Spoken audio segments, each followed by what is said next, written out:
The adapter unit is a sealed unit. To open it, you have to use a good knife or a small hacksaw blade. It takes about 30 minutes to 60 minutes to cut open the adapter plastic housing. Care should be taken to keep the blade only outside the box. It should not go inside while cutting. Now try to open the box gently from the lower side, the side which has the USB ports. The AC input pins are on the upper side. While opening, we should try not to cut the red wires connected to AC mains. If it is cut, you will have to resolder it again at the right places. So, not to worry.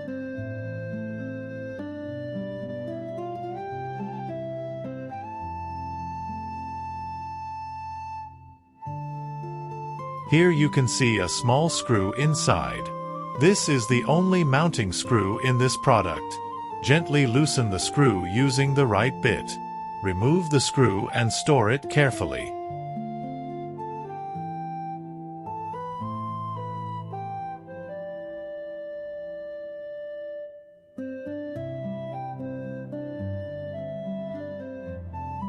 The main PCB is vertically mounted. It slides in along small plastic guides on both ends. This black box is the relay used by timer board. The yellow one is the inductor.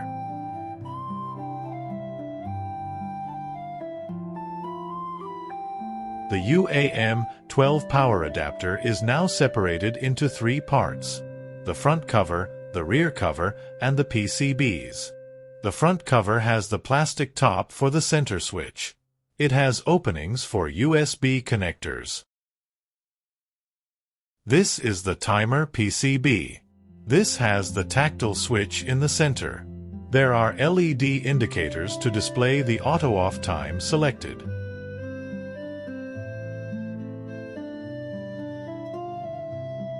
Can you see three solder points where the timer board touches the main PCB? This is the only place they are joined using solder.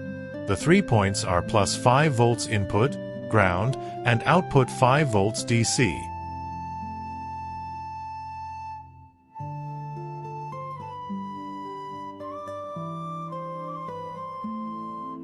This black component is an input AC fuse. Next to it on the PCB is the solder point for AC neutral wire. It is marked as N.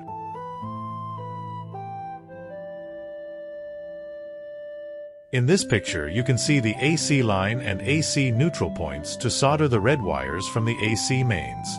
This is very important. If you desolder the 3 points, the timer board will slide out of the slot very easily.